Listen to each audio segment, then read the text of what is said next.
Assalamu alaikum, j'espère que vous allez bien. Il y a quelques jours, ma femme et moi parlions de livres de adab, et je suis tombé par hasard sur celui-ci. Je l'ai feuilleté et je l'ai trouvé vraiment incroyable. Alors j'en ai parlé à ma femme, et elle m'a conseillé de le présenter. Alors aujourd'hui, pour vous, je présente le livre Al-Jami' li-Ulum al-Imam Ahmed. Tout d'abord, je vais vous présenter brièvement qui est l'imam Ahmed de manière générale, pour que vous sachiez un petit peu qui il est. Il s'appelle Abu Abdillah Ahmed ibn Muhammad ibn Hanbal al-Shaybani, ancienne tribu réputée, et il est né à Bagdad en 164 de l'Hégire. Son père s'appelle Mohammed et il est mort quand Ahmed avait environ 3 ans. Il a été élevé seul par sa mère Safiya, qui se préoccupait uniquement de l'apprentissage religieux de son enfant. Il a mémorisé le Coran très tôt et a par la suite étudié chez tous les savants de Bagdad avant de voyager dans le vaste monde islamique à la recherche de la science. Il passera par Koufa, Bassora, Mecca, Médine, le Cham et le Yémen. Parmi ses grands professeurs, on peut nommer l'illustre Ash-Shafi'i, Abu Yusuf, Hushaym ibn Bashir, Sufyan ibn Uyayna et beaucoup d'autres. Il a rencontré presque tous les savants de son époque. À la mort du calife Haroun al-Rachid en 193 de l'Hégire, les Mu'tazila, à leur tête Ahmed ibn Abi Du'ad, qui a été nommé juge des juges, et Bishr al-Marisi, ont manipulé les gouverneurs pour qu'ils acceptent leur doctrine. Les 3 califes qui succéderont, à savoir Al-Ma'moun, Al-Mu'tasim et Al-Wathiq, adopteront la croyance mu'tazilite.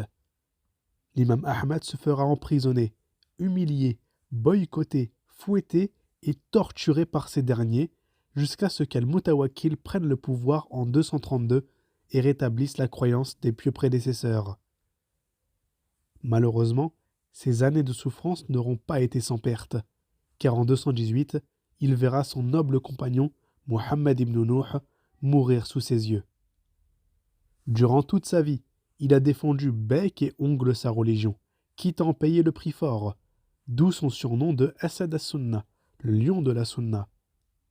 D'après son fils, Ahmed aurait mémorisé 1 million de hadiths. Son œuvre majeure est Al-Musnad, plus de 27 000 hadiths classés par nom du compagnon qui le rapporte. Il meurt en 241. Qu'Allah fasse miséricorde à notre imam, le sauveur de l'islam, Ahmad ibn Hanbal. Je vais maintenant vous parler de l'auteur de ce livre. Il se nomme Khalid al-Ribat. Khalid al-Ribat est un muhaqqiq, c'est-à-dire qu'il vérifie des livres avant qu'ils soient publiés. Il vérifie les manuscrits, les hadiths cités, leurs authenticités, met des annotations si besoin, etc. Il a certainement d'autres activités dans sa vie, mais j'ai trouvé aucune autre information. Passons aux choses sérieuses, parlons du livre. Ce livre est intitulé Al-Jami' li-Ulum al-Imam Ahmad, ce qui signifie Rassemblement des connaissances de l'imam Ahmad en 22 volumes. Il a été clôturé en 2009. Je vais vous présenter brièvement chaque volume avant de revenir dessus avec plus de détails. Le premier volume est une grande introduction. Le deuxième est une biographie de l'imam Ahmad. Le troisième et quatrième volume traitent de sa aqida. Les volumes allant du 5e au 13e sont consacrés au fiqh. Les volumes 14 et 15 parlent de hadith, les volumes 16 à 19 des hommes, et le 20e de adab, comportement au pluriel, et de zuhd, ascétisme. Les 2 derniers volumes 21 et 22 sont des index. Le volume numéro 1 est intitulé Al-Muqaddimat, ce qui signifie les introductions au pluriel, car il contient plusieurs introductions. L'auteur commence par introduire son propre ouvrage en le présentant de manière complète et détaillée, en mentionnant les raisons de l'écriture de cette œuvre, ses méthodes et ses sources. Ensuite, il présente la doctrine de l'imam Ahmad, sa création et son développement. Il énumère tous les compagnons de Ahmad qui ont parlé de lui et en dénombre plus de 250 dont on connaît la date de mort et plus de 100 dont on ne connaît pas la biographie. L'auteur poursuit en mentionnant tous les hommes ayant contribué au développement de la doctrine de l'imam Ahmad, depuis après sa mort jusqu'à notre époque, en commençant par Abu Bakr al-Khallal, mort en 311 de l'Hégire, et en terminant par Cheikh Ibn Baz et Al-Uthaymin, morts respectivement en 1420 et 1421 de l'Hégire, sans oublier de passer par Ibn Mandah, Ibn Aqil, Abd al-Qadir al-Jilani, Ibn al-Jawzi, Ibn Qudama, auteur de l'encyclopédie de fiqh Hanbalit al-Mughni, Ibn Taymiyyah, Ibn Rajab, Badr al-Din al-Sa'di, je ne sais pas du tout qui c'est, mais il est même place que moi, As-Safarini et Muhammad ibn Abdul Wahhab, pour ne citer qu'eux.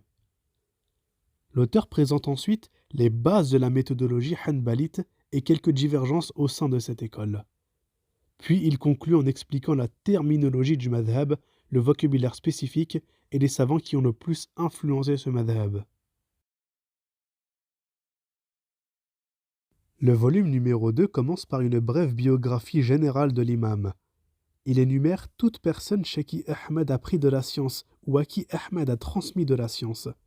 Il en dénombre 481. Il poursuit en expliquant le contexte politique de l'époque de l'imam, son épreuve, ses œuvres et sa mort. Il mentionne également tous les livres qui ont été écrits spécifiquement sur lui, qu'ils soient anciens ou contemporains. Il en dénombre plus de 50. Par exemple, Siratul Imam Ahmed ibn Hanbal, la vie de l'imam Ahmed, écrit par son fils Salih, ou Fada'ilu Ahmad, les mérites de Ahmed, de Ibn Abi Hatim, mort en 327.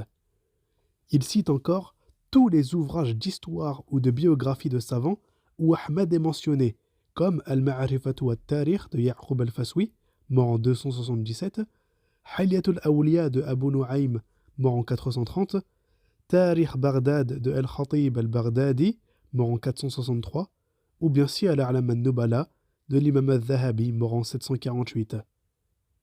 Khalid al-Ribat conclut ce volume en exposant une biographie très détaillée de l'imam. Le volume numéro 2 commence par une brève biographie générale de l'imam. Il énumère toute personne chez qui Ahmed a pris de la science ou à qui Ahmed a transmis de la science. Il en dénombre 481. Il poursuit en expliquant le contexte politique de l'époque de l'imam, son épreuve, ses œuvres et sa mort. Il mentionne également tous les livres qui ont été écrits spécifiquement sur lui, qu'ils soient anciens ou contemporains. Il en dénombre plus de 50. Par exemple, Siratul Imam Ahmed ibn Hanbal, la vie de l'imam Ahmed, écrit par son fils Salih, ou Fada'ilu Ahmad, les mérites de Ahmed, de Ibn Abi Hatim, mort en 327. Il cite encore tous les ouvrages d'histoire ou de biographie de savants où Ahmed est mentionné, comme Al-Ma'arifatu wa-Tarikh de Ya'qub al-Faswi, mort en 277, Hilyatul Awliya de Abu Nu'aym, mort en 430, Tarikh Baghdad de Al-Khatib al-Baghdadi, mort en 463, ou bien Siyar al-A'lam al-Nubala de l'imam al-Dhahabi, mort en 748. Khalid al-Ribat conclut ce volume en exposant une biographie très détaillée de l'imam. Les volumes numéros 3 et 4 traitent de Aqida. L'auteur a classé et compilé des paroles de l'imam Ahmad ou bien des paroles de Salaf que l'imam Ahmad a rapportées en divisant ces paroles en plusieurs grands chapitres. Voici un exemple pour que vous compreniez. Chapitre de la foi, dans lequel il détaille la foi et réfute les murji'a. L'auteur écrit « Salih, le fils de l'imam, a dit « Mon père rapporte, d'après Abu Ja'far al-Suwaidi, d'après Yahya ibn Salim, d'après Hisham, que Al-Hassan a dit « La foi est parole et acte ».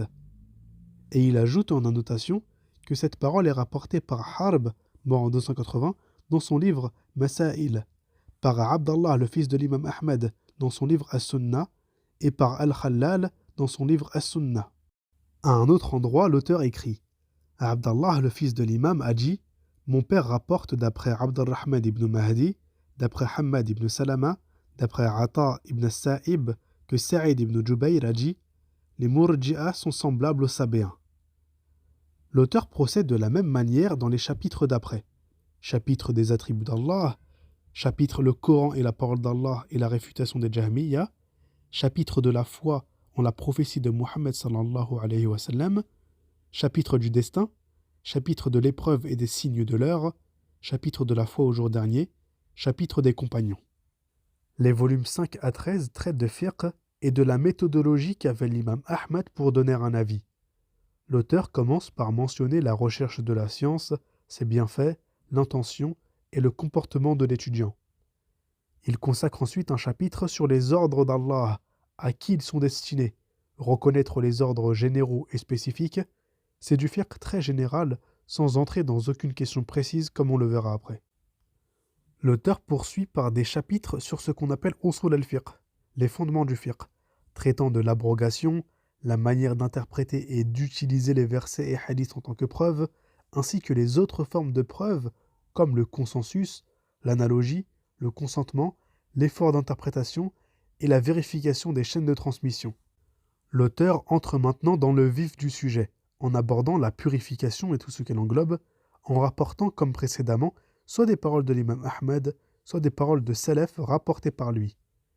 Il procède de la même manière pour détailler la prière, la zakat, le jeûne, le pèlerinage, le djihad, la vente, le prêt, le mariage, le divorce. Non, pas le divorce. Purée, je vais me faire tuer. L'héritage et bien d'autres chapitres. Il y en a au total plus de 60, contenant plus de 3200 sous-chapitres. Un exemple, chapitre du temps de la prière du Dhuhr.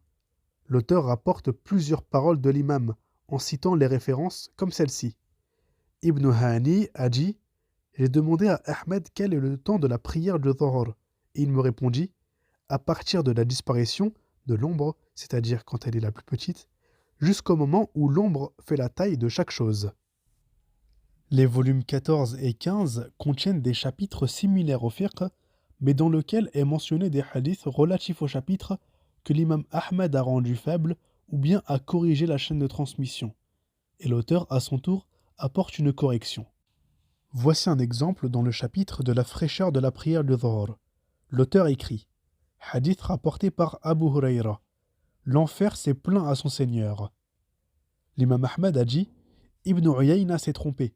Le hadith vient de Abu Salama. » L'auteur ajoute en note que ce hadith est rapporté par Al-Bukhari avec la chaîne de transmission suivante. Ali ibn al-Madini, d'après Sufyan, d'après Az-Zuhri, d'après Sa'id ibn al-Musayyib, d'après Abu Huraira. L'auteur mentionne aussi que Ibn Hajar al-Asqalani a dit dans Fath al-Bari que ce hadith a encore d'autres chaînes de transmission, mais je ne le citerai pas ici. À la fin de cette partie, l'auteur mentionne les propos de l'imam Ahmad concernant la science du hadith, les chaînes de transmission, la critique et l'éloge, etc. Les volumes 16 à 19 mentionnent les propos de l'imam Ahmad concernant les hommes avec un H majuscule, car il y a aussi des femmes, en commençant par les compagnons. Par exemple, dans la partie des compagnons, chapitre de Ka'b ibn Malik, l'auteur écrit « Abdallah a dit, mon père a dit, Harun ibn Ismaïl ibn Nu'man ibn Abdillah ibn Ka'b Abu Moussa a dit, Ka'b ibn Malik ibn Abi Ka'b ibn Qayn ibn Sawad ibn Ghanam ibn Ali as-Sunami a eu comme enfant Abdallah, Abdurrahman, Fadala, Ubaydullah et Wahb. » Puis il poursuit en mentionnant les paroles de l'imam Ahmad concernant les autres hommes, comme Sufyan al-Thawri, et Ahmed transmet une anecdote comme celle-ci. Abu Daoud a dit « J'ai entendu Ahmed dire « Sufyan al-Thawri est sorti de la ville de Koufa en l'an 154, et il n'y est plus retourné. » Sachez que Sufyan al-Thawri est mort à Bassora en 161. En tout, plus de 3000 personnes ont été mentionnées par Ahmed, soit pour apporter une ou plusieurs anecdotes, soit pour donner son avis sur la fiabilité de la personne, ou bien les deux en même temps. Le volume 20 traite des bons comportements et de l'ascétisme. Ce volume est divisé en deux grandes parties. Une partie où les chapitres abordent le bon comportement en fonction des situations, et l'autre partie est consacrée à des anecdotes d'ascétisme sur des personnalités, en commençant par le prophète, sallallahu alayhi wa sallam, puis par les compagnons, puis par des savants. Pour ce qui est de la première partie, l'auteur aborde les chapitres du bon comportement de la langue, du regard, de la nourriture et de la boisson, de la demande d'autorisation de la visite et de la réception d'invités, des assises, de la marche et du voyage, du sommeil, etc. Voici un exemple. Chapitre de la langue. Abdallah a dit « Mon père me rapporte, d'après Abdurrahman, d'après Sufyan, que Omar ibn Abdelaziz a dit « Celui qui n'agit pas avec ce qu'il dit, ses péchés augmenteront. » Et voilà, c'était la fin de cette présentation, j'espère qu'elle vous aura plu. Si vous avez des questions, n'hésitez pas à les poser en commentaire, et je vous dis à bientôt.